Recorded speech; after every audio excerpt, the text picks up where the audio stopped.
কোনো বাবা মা যদি অকারণেই সন্তানকে জ্বালা যন্ত্রণা করে, যন্ত্রণা সহ্য করতে না পেরে সন্তান যদি বাবার গায়ে হাত তোলে, এ ব্যাপারে ইসলাম কি বলে?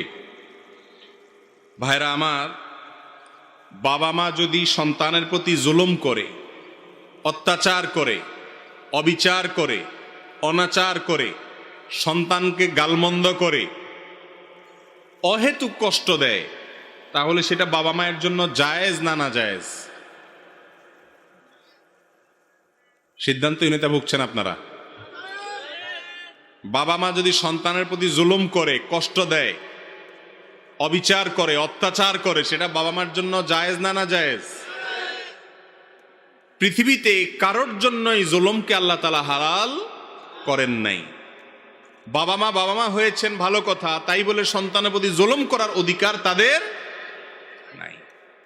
কারণ আল্লাহ রাব্বুল আলামিন নিজে তার নিজের প্রতি জুলুমকে হারাম করে দিয়েছেন। হাদিসে কুদসিতে আছে, আল্লাহ রাব্বুল আলামিন বলেছেন, আমি নিজের প্রতি নিজে জুলুমকে হারাম করে দিয়েছি, অতএব তোমরা একে অন্যের প্রতি জুলুম করিও। অনেক বাবা মা আছেন সন্তানের প্রতি জুলুম করেন। ছেলে মেয়ে কয়েকজন আছে, একজনের দিকে বেশি টানেন, আরেকজনকে দেখতেই পারেন না। এ রোগ আছে না নাই?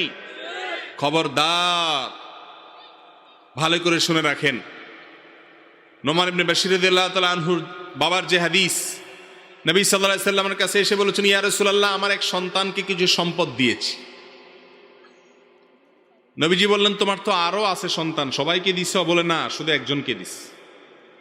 তখন নবী আলাইহিস সালাম বলেছেন, ইত্তাকুল্লাহ ওয়াদিলু বাইনা আওলাদিকুম আও আবনাইকুম, আল্লাহকে ভয় করো আর সব সন্তানের সাথে ইনসাফ করো, একজনের দিকে বেশি টানবা না।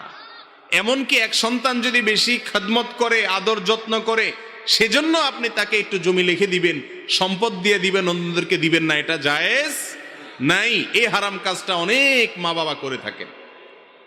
সন্তানদের যেরকম বিচার হবে মা বাবার প্রতি বেয়াদবি করলে, সন্তানদের প্রতি জুলুম করলে মা বাবারও বিচার হবে।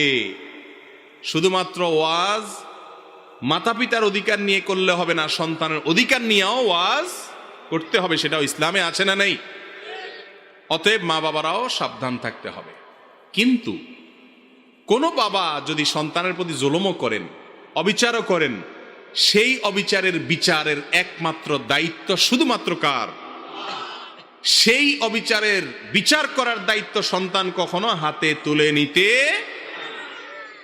কথার কথা, বাবা তার প্রতি জুলুম করছেন, অনাচার করছেন, অন্যায় করছেন, গালমন্দ করছেন, অহেতুক তাকে কষ্ট